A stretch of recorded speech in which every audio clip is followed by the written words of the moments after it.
Have you been scouring the waiver wire hoping to find that hidden gem, only to be disappointed by the slim pickings? Well, don't worry, we've got you covered. Join us as Matt and I guide you through the players to add, even when it seems like there's nobody left. Get ready for an action-packed episode of Locked On Fantasy Baseball. You are Locked On Fantasy Baseball, your daily fantasy baseball podcast. Part of the Locked On Podcast Network, your team every day.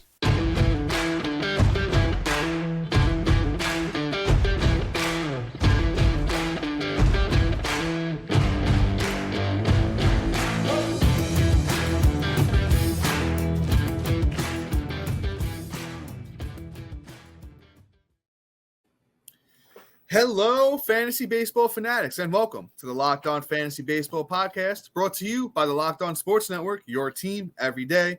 As always, we're your number one source of fantasy baseball knowledge, and thank you for making us your first listen each and every day.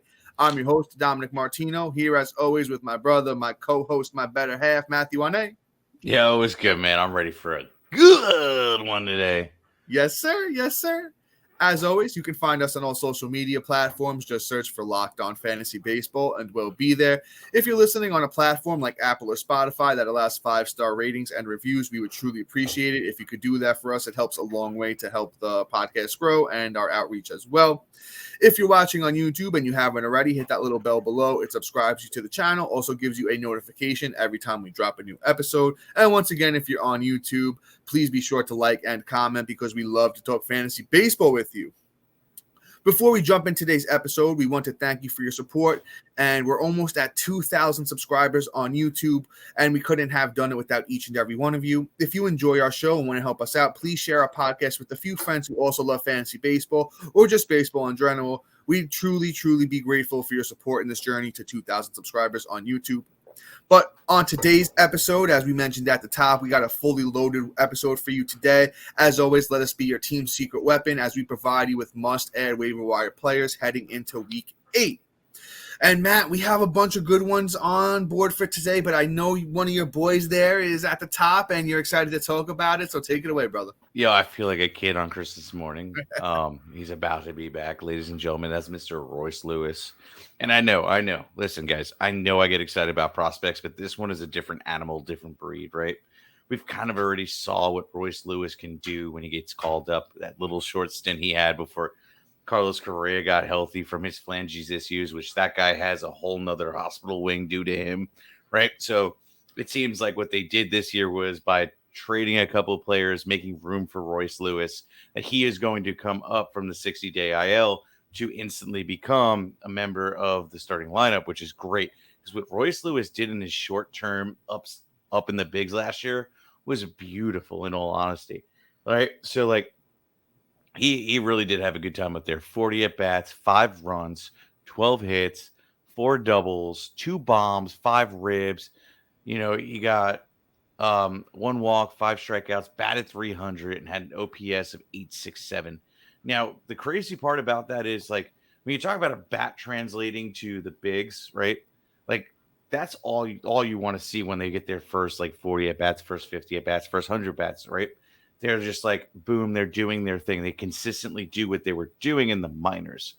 And this is an instant translation because what Royce Lewis can do, the only thing he didn't do is go out and steal some bags, right? And that's what Royce Lewis does because in 2019, he had 22 stolen bases. Even in 2022, before he got the call up, he had 12. You know, like, he does his thing. He's he's about, a 290 to 280, had a season that hit 300, batting average. And he has the power, he can get like 12 to 15 in the minors and about 483 at bats, 500. So like he can somewhat have a nice power to him. He can have probably about like a 20, 30 guy, which would be really nice. And then on top of that, the runs are going to be there. The guy can get on base. Guy just does his thing. I'm really excited for Royce Lewis. He's one of my favorite prospects, hands down. I've been following him since I don't even know, Dom, 2019. I've been excited about this kid. Yes, sir. Yeah, so like Royce Lewis is actually like I don't mean to like hype him up to be the next Babe Ruth or anything of the sort, but I am a big fan of Royce Lewis. I really think that he's going to be an instant translation to the bigs when he finally comes off the 60-day IL off that ACL, second one, unfortunately. Otherwise, he probably would have been up about like 4 years ago when he would have, translated then. So Royce Lewis can just really be a huge influx to it. So I would say add him now to your IL if you have the room, or just wait because he should be up in what? I think he's eligible the 29th. So, he's somebody you want to consider adding soon, if not now. Yeah, Matt. Super excited about Royce Lewis as well. I think he buried the lead a little bit, though. So in 5 games so far in the minors with Royce Lewis this year, 18 at-bats, 6 runs, 3 home runs, 7 RBIs, 3 steals, batting .444. Looks like the kid is, back and ready to go. The Twins have played it smart with him. They haven't really been rushing him too much. They let him heal from his injuries. He's a little bit of a flanges guy, but he's still only 24. So, we'll see where things go. I'm super excited about Royce Lewis. 33% owned on Yahoo. Shortstop eligible. My only thing is they're going to have to make room for him somewhere. I'm not sure where it's going to be. Maybe they did call up Edward Julian again. And, Julian did struggle in his first stint in the bigs. So maybe they throw Royce Lewis at second if Julian doesn't do his thing. That's really the only spot because you got Correa at short. The outfield is kind of, stacked with Gallo and Larnach and Michael A. Taylor, who have all been pretty solid. Let's see where things go. Royce Lewis, as long as he keeps hitting, they're going to find a spot for him. He's going to find a way. The kid has all the talent in the world, as Matt mentioned, a little bit of speed, a little bit of power, decent batting average guy. So Royce Lewis is a very good guy to add right now. And just throw him on your IL if you have the spot. As Matt said, once again, Royce Lewis, shortstop, Minnesota Twins, 33% owned on Yahoo. Let's move on to our next guy, and he's not as big of a name as a Royce Lewis, but it's Jake Burger. And honestly, Jake Burger's just kind of been on fire lately. On the year, Burger's batting .292, 10 bombs, 23 RBIs over his past. Let's go with 2 weeks because these numbers just are pretty damn good. You can't ignore him anymore. You can't ignore the Burger. You got to take a bite, right? You got to hop on in there. So 3 runs, 3 home runs, 9 RBIs, 11 for 22. Batting .500 over the past 2 weeks for Jake Burger, 43% owned on Yahoo. He's on the Chicago White Sox, third base eligible. Once again, not really a huge name. I've heard Jake Burger's name before a few times in the past. Never was somebody that I was really excited about. But what we normally say here on, Locked On Fantasy Baseball, which is a saying that, I did kind of take from the infamous Tristan H. Cockcroft from, ESPN, is you juice the orange. You take the guy while he's hot, you throw him in your lineup, and you just get what you can out of him until he's no longer useful, and you say, sayonara. But that's Jake Burger, the 27-year-old third baseman from the Chicago White Sox, 43% owned on Yahoo. You just juice the orange here with Jake Burger. Yeah, I mean, Jake Burger, how do I put this? He's like a Big Mac right now, but he's really more of like, a dollar menu burger. So, that's how I look at Bergs here. I think that, like Dom said, you ride the wave and you kind of see what's up. But my man is, playing like a Big Mac. So right now you have 2 options here. You scoop him up. You kind of have like, a top 80 guy right now because I think that's where he's ranked. Or, you scoop him up, you let him play, and then the second you see him cool off, sell him high while you can. Let's move on here because, he's not my favorite person to talk about, honestly. Let's talk about my one of my favorite guys coming into the offseason, and that's Mr. Riley Greene. Riley Greene is awesome. I'm going to give you this quick take real quick. He's been hot as hell, and he's one of those guys I just been like, I was high coming into the season. I kind of tapered my expectations and my rankings, but I was somebody that was like, he was once somebody that I was like actually kind of feeling going into the season.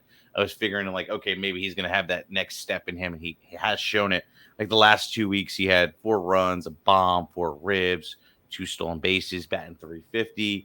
This last week, he had the 4 runs, a bomb, a rib, .471. Like he's having really good stats on the year too, because he's got 22 runs, 4 bombs, 16 ribs, 5 stolen bases, batting about .289.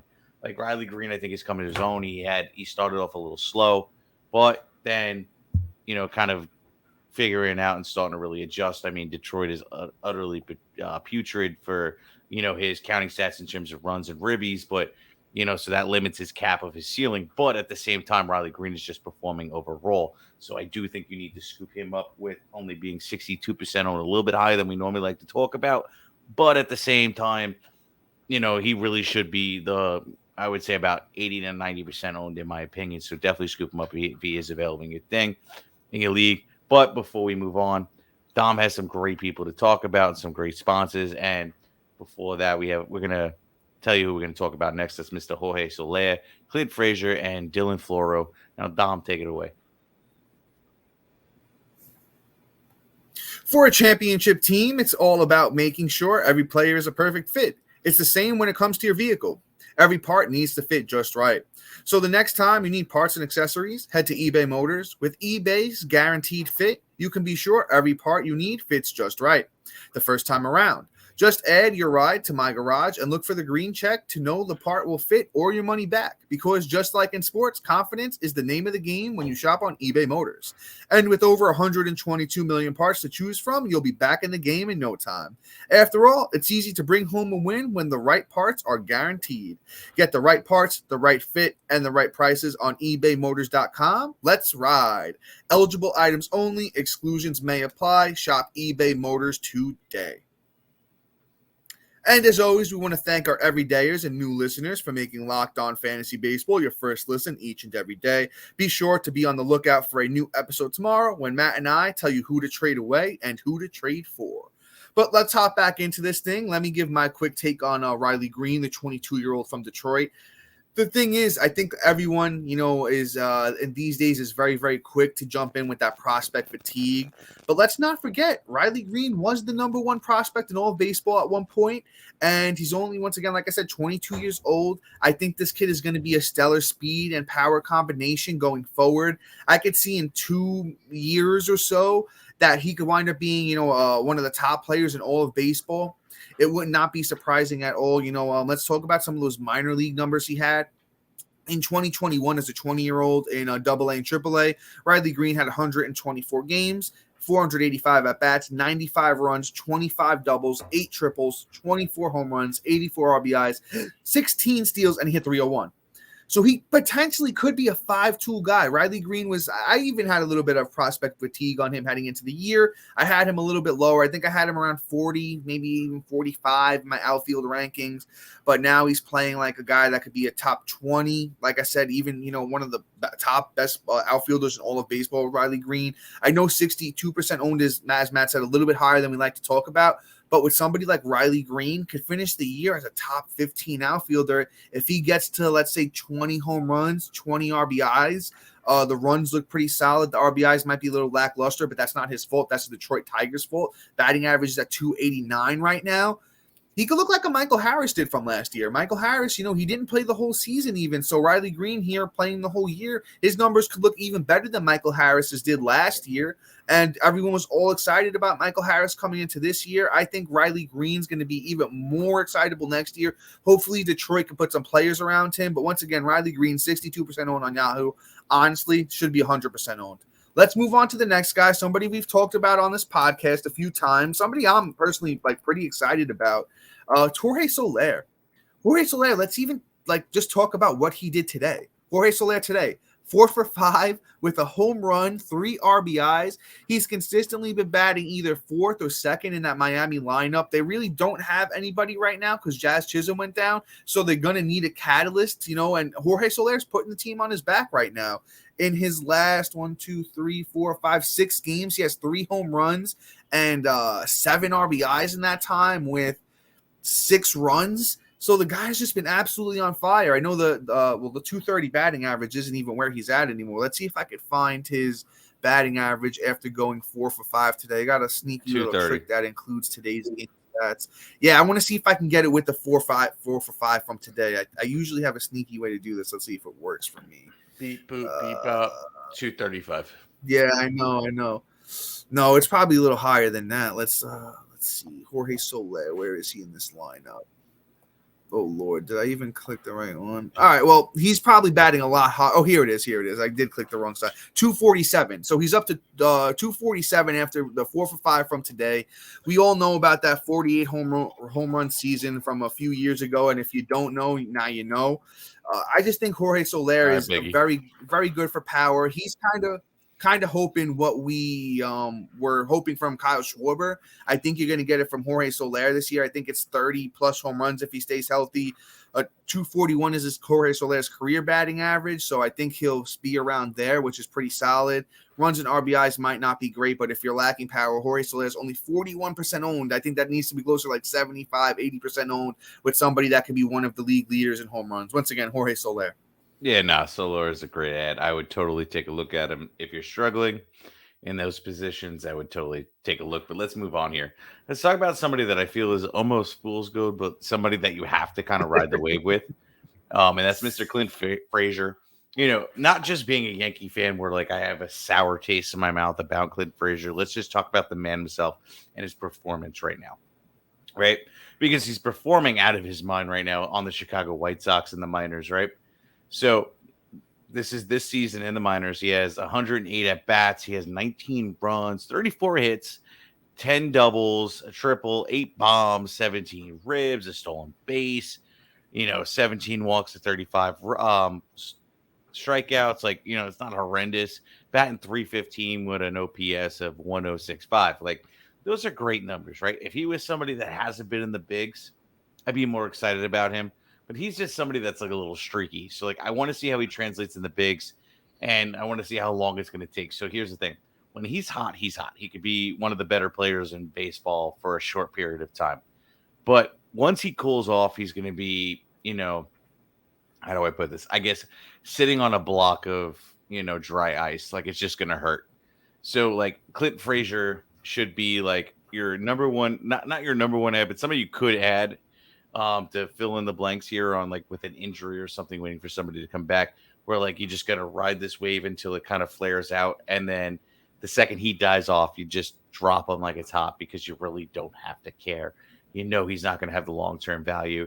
White Sox are kind of just reaching for whatever right now until Eloy comes back, and it may only be for the next 3 days, but it may be 3 days of complete hotness, and then Eloy comes back by Saturday, and boom, Clint Frazier's back down. So, just take a look at Clint Frazier. I think at least he's worth a riding on the wave. Yeah, I'll be honest with you, man. I'm kind of hoping they just put Eloy at DH at this point. I know the last injury wasn't really like something that could have been avoided. It was the appendectomy. Yeah, no, he had an inflamed appendix. I mean, a useless organ anyway. Yeah. Nothing he could do about it. Exactly. Yeah, that's what I was saying. With the appendectomy, there's not much you can do about that. It's not something that he did to himself. But I still think just put him at DH. Just put him at DH. Let him do his thing there and work around it. But let's go back to Clint Frazier, though. He went 1 for 3 today in his first game with the White Sox after they called him up. He had some prospect pedigree. I just think with the Yankees, it wasn't really the right fit. Clint Frazier's still only 28 years old. He's 1% owned on Yahoo. So it is a deeper league play. I'll be honest with you. Your AL onlys, your 5-man outfielders, your 15-man leagues, your waiver wire might be looking like doo-doo at this point. You might be looking at the waiver wire, scratching your head, saying, hey, where can I, get anything? Matt read you off those minor league stats this year with the 8 bombs, batting .315 for Clint Frazier. Maybe things have finally clicked. I've heard a lot of players say this before. Playing in New York is on such a big stage, and and like being a highly touted prospect like Frazier was, sometimes it's hard to live up to the height under the bright lights of playing in New York. So maybe being 28, this is pretty much probably one of his last chances to latch on here with the team and show what he can do. I think Clint Frazier might be able to put something together. He's 1% owned, got to be at least 20% owned. I know there's leagues where your last guy on your bench is doing absolutely nothing, probably not playing every day. Like Matt said, when Eloy comes back, maybe he's not playing as much. Maybe he gets sent back down, but let's see. He went 1 for 3 in his first game today. I think Clint Frazier's just worth a shot to see what happens. But before we move on, Matt, I think you got somebody to talk about here real quick. Yes, I do. Our new sponsor, So Rare, is a revolutionary fantasy baseball game and marketplace transforming fans into owners. With officially licensed digital cards featuring players from across all 30 MLB teams. Unlike other fantasy baseball platforms, So Rare managers truly own their fantasy experience. Collecting, buying, selling, competing with their player cards against global opponents to win epic rewards. Win or lose, you still own your cards, and there's no cost to play. So Rare recently partnered with MLB stars Juan Soto and Julio Rodriguez to serve as brand ambassadors Both are featured in So Rare current brand campaigns and will engage with the So Rare community throughout the MLB season. So Rare, so head to sorare.com/lockedon. That's spelled SORARE.com to draft your team of free player cards. Set your lineup, start competing today, win epic rewards. Again, that's sorare.com/lockedon to start playing today. So Rare is an awesome game. It's like low key one of my fun guilty pleasures because I'm not really into the DFS with baseball. So Rare is like this kind of cool little like game where I can collect my cards, I can put my lineups out, and it's pretty damn cool. I really do like So Rare, and I would really check it out if I were you. So head to sorare.com/lockedon. Yep. All right. So Dom, I think you have a player to talk about if you want to go for it, my friend. Yeah, brother, I'll take it over, and it's Dylan Floro. We always like to try and throw in a closer here for you guys, and we got one today. Dylan Floro is still only 39% owned on Yahoo. He's taken over the closer job in Miami from AJ Puck, who is a phalanges guy. He's always hurt. Once again, if you're new here and you don't know about the phalanges, you got to get on board already. If it's your first episode, to cut you a little slack, but we talk about phalanges all the time. It's just a little, funny term that Matt came up with that the fans latched on to, and Matt and I love to throw around, just a term for an injury-prone player, which AJ Puck is. But Dylan Floro is looking pretty good on the year. 21 innings, 2 wins, 5 saves, 20 strikeouts, 2.49 ERA, and a 1.02 WHIP. And Dylan Floro has a history of closing and being pretty solid at it. I know he's getting a little older at 32, but Miami's trusted him with saves before. He had 10 saves last year for Miami. In 2021, he had 15 saves. Over the last 4 years, the ERA has looked stellar. He's not really a strikeout per inning guy. He's usually right under that, and the whip is usually always pretty solid. Once again, last 4 years, Floro's kind of become a new type of pitcher, and he's been pretty good. I just think until Puck comes back, and I'll be honest, when Puck comes back, Floro and him might be splitting saves based on matchups because Floro's been so good. And even though Puck was pretty good as well, I think, over there in Miami, they might just play the matchups going forward. So Dylan Floro still might be good for you after Puck comes back. Once again, he's 39% owned on Yahoo. Go pick him up if he's out there in your leagues and you need a closer. Yep, definitely scoop him up if you can. Extra saves, extra dollars, extra wins. But yeah, buddy. No, trademark of the Locked On Fantasy Baseball podcast. But let's move on here. Let's talk about somebody that I was super high on going on to the season, and he's turned out to be a bust. But it looks like, he's had been able to string a couple games together. That's Mr. Michael Kopech. His last 2 starts have been against decent teams, against Kansas City, going out 8 innings, which is actually really solid, getting the dub, flaring out 10 Ks, no earned runs, and only a 13 whip. Like, that's a solid game. And then going out against Houston the week before, going 4.2 innings, getting the 5 Ks, so the K per 9 is right there. Only a 3.86 ERA and a 1.5 whip. And then everything else before that, it's a little rough. It's up and down. Michael Kopech is pretty much a bipolar player that just needs a little lithium in terms of getting his, stringing his starts together. I think that Michael Kopech should be a better player than how he's playing, but it is what it is right now. But his next matchup should be against Cleveland. Cleveland has been so hit or miss that I think he's at least rolling out there. So that should be on Wednesday, the 24th. So I would at least consider adding him today for this week and, seeing what he can produce for you. The high Ks can be there. Well, ERA is about up and down, maybe what can happen. But, depending on how your week's going, Michael Kopech can be a great add for you, at least in the K department. And the way the White Sox have been playing in terms of batting, possibly scoop up the win there. Go for it, Dom. Yeah, as if you guys listen to any of our podcasts this preseason, Matt and I were huge on Kopech coming into the year. He's still only 27 years old, so he's got time to figure this out. Kopech was a very highly touted prospect coming in. As Matt mentioned, those last 3 starts have been stellar for Kopech. It looks like he's figured something out, turned a corner here over his last 3 starts. Kopech has 18.2 innings, 2 wins, 17 strikeouts, 2.89 ERA with an 0.91 whip.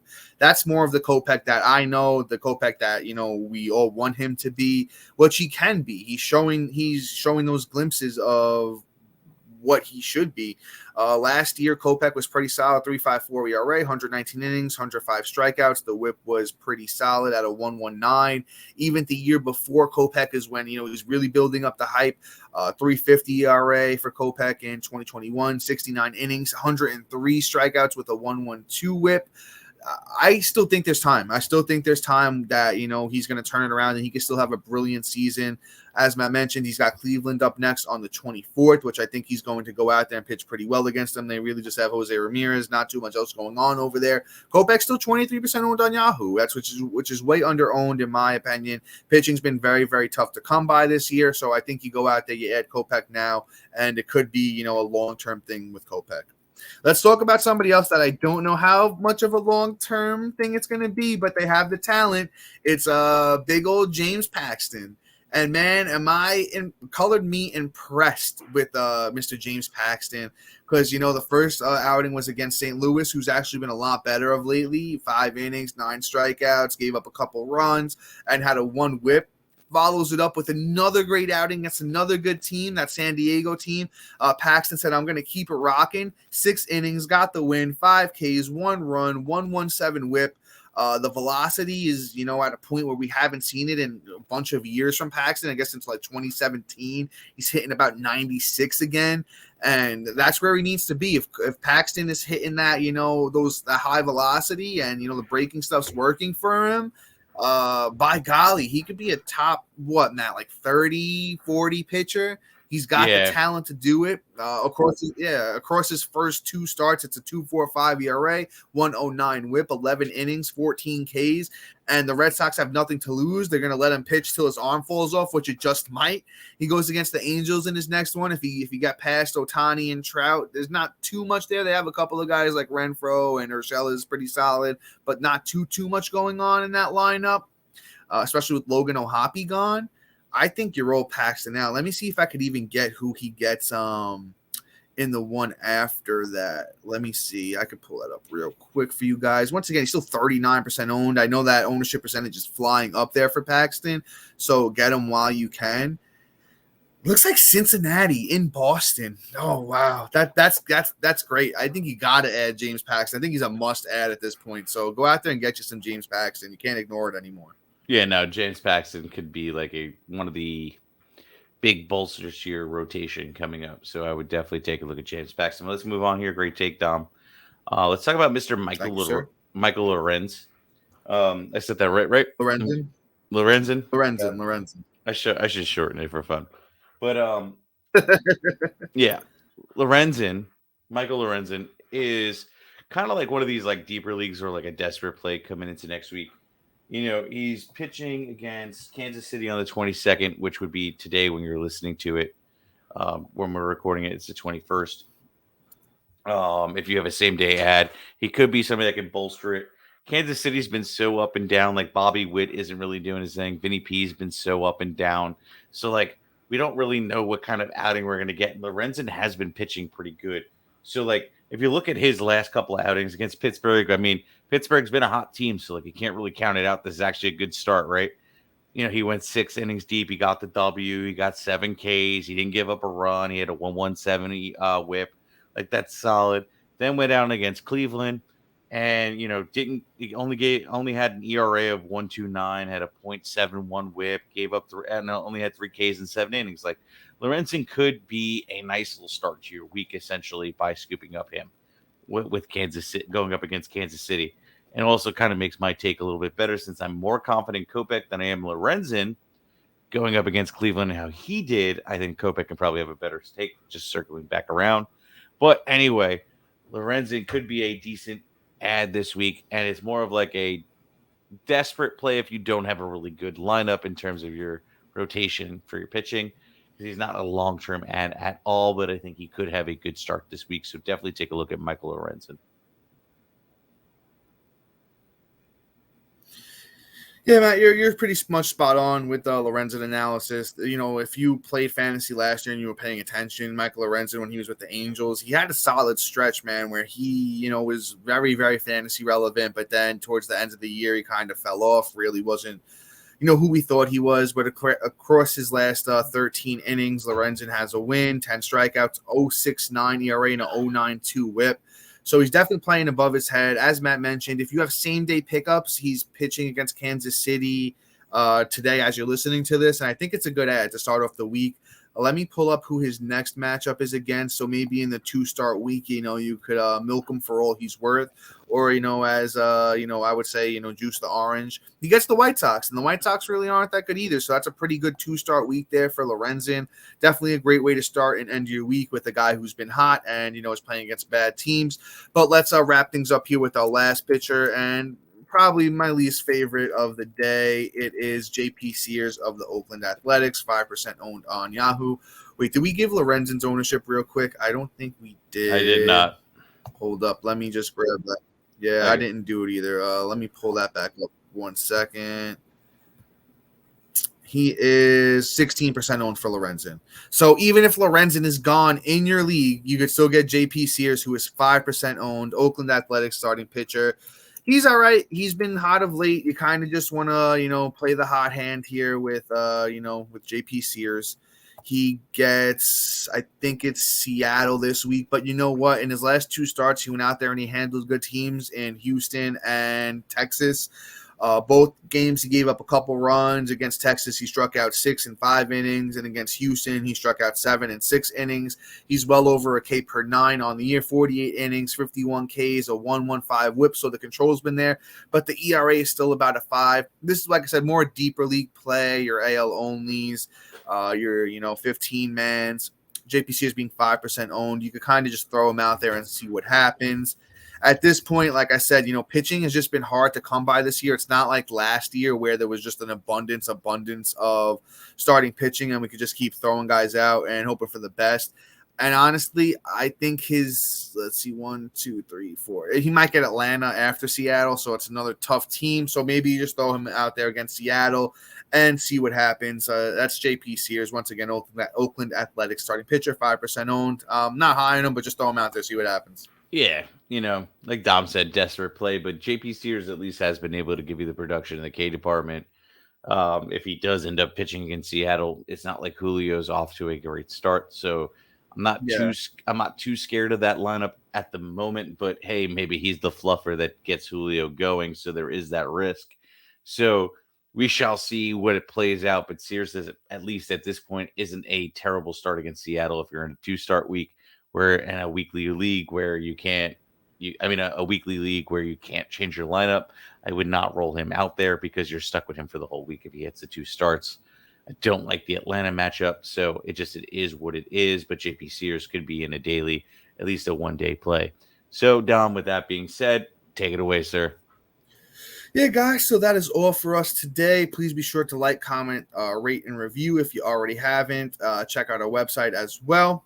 And just a huge thank you to our everydayers and new listeners for making Locked On Fantasy Baseball your first listen each and every day. Be sure to look out for a new episode tomorrow when Matt and I tell you who to trade for and to trade away. But until then, folks, see you.